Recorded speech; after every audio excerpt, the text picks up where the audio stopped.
বিদ্রোহ চলবে, বিদ্রোহ চলবে। ভারত মুখ্যমন্ত্রী মমতা বন্দ্যোপাধ্যায়ের ছবিতে কালি লাগানোর ঘটনায় আজও জামিন পেল না সমরেশ ঘোষ নামে এক বিজেপি কর্মী।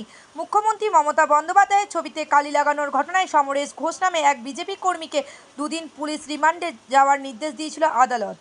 আজ দুদিনের পর তাকে ফের তোলা হয়েছিল সিউড়ি আদালতে।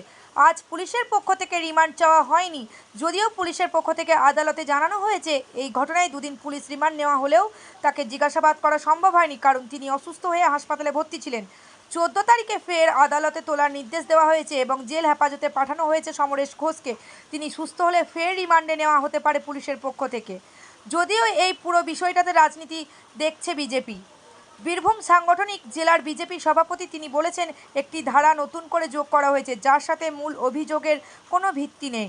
সরকারি সম্পত্তি ভাঙচুরের ধারা আজ আবার যুক্ত করা হয়েছে এই ঘটনায় সমরেশ ঘোষের বিরুদ্ধে। সিউড়ি টাইমস, সিউড়ি, বীরভূম। হ্যাঁ, গত যে 2/8/25 যে ঘটনা ঘটেছিল ডিএম বিল্ডিংয়ে, সেই ঘটনার পরিপ্রেক্ষিতে 4-8 তারিখে আবার একজনকে অ্যারেস্ট করে, যার নাম হচ্ছে সমরেশ ঘোষ, এবং তাকে প্রোটেকশন করে পুলিশ এবং পিসি চাই। কোর্ট সেটাতে 2 দিনের পিসি দেয়, মানে এই 5-8 পর্যন্ত। আজ সেই পিসি রিটার্ন হয়েছে। ওরা বেল ক্লিয়ার করেছিল ডিফেন্স সাইড থেকে, এবং যে বেল চেয়েছিল, কিন্তু পুলিশ যে রিপোর্ট দিয়েছে তাতে ওর সঙ্গে আবার 3 of the prevention damage act, public act, এটাও জয়েন্ট হয়েছে, এবং 9 MPO যেটা, সেটাও অ্যাডিং হয়েছে। এই দুটো সেকশন অ্যাডিং হয়েছে।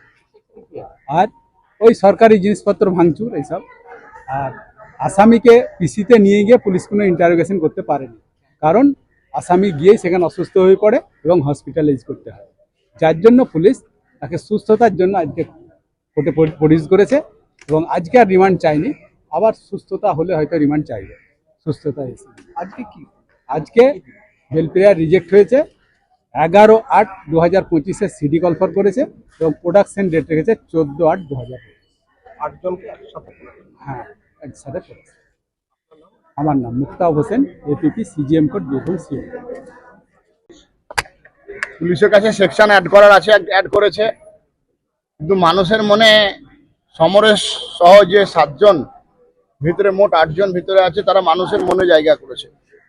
কোনো কিছু নাই, এবং সাধারণ উকিল বাবু যারা ছিলেন তারাও সমর্থন করছেন এই কেসটা। সবাই মনে করেছেন যে জামিন দেওয়া উচিত, কিন্তু যে দুটো ধারা এখানে পুলিশ অ্যাড করেছে এফআইআর এর সঙ্গে কোনো ম্যাচ খাচ্ছে না। জজ সাহেবও দীর্ঘক্ষণ লেখালেখি করলেন, চিন্তা করছেন কি করবে, কিন্তু আমরা আইনের প্রতি ভরসা আছে আমাদের। আমরা সম্মান করি আদালতকে, মহামান্য আদালত। আমরা মনে করছি যে নিশ্চিতভাবে ন্যায় দিবে। এইভাবে আন্দোলনকে দমানো যাবে না। আমাদের যিনি লয়ার ছিলেন, যারা সকলে মিলে এর পক্ষে যুক্তি দিয়েছে, সেই যুক্তির বিপক্ষে সরকারি উকিলের কাছে কোনো তথ্যও নাই, যুক্তিও নাই। কোনো কিছু এখনো পর্যন্ত রেস্কিউ করতে পারেনি, কোনো কিছু দেখাতে পারেনি, সিডি পাঠায়নি, স্বাভাবিকভাবেই জামিন হয়নি। কিন্তু আমরা মনে করি মানুষের মনে আমাদের সহকর্মীরা জামিন পেয়ে গেছে।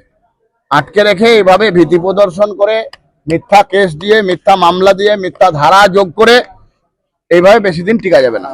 সাধারণ লয়াররা পর্যন্ত আমাদের পক্ষে দাঁড়িয়ে গেছিল, এবং যারা মারলো, আমাদের মিছিলে আক্রমণ করেছিল, তাদের বিরুদ্ধে এখনো কোনো অ্যারেস্ট হলো না, গ্রেফতার হলো না। তাদের কোনো এফআইআর ঠিকঠাক এখনো এফআইআরই লঞ্চ করেনি। গণতন্ত্র বলে কিছু নাই। আমরা আইনের প্রতি ভরসা রাখছি, আদালতের প্রতি ভরসা, আস্থা রাখছি।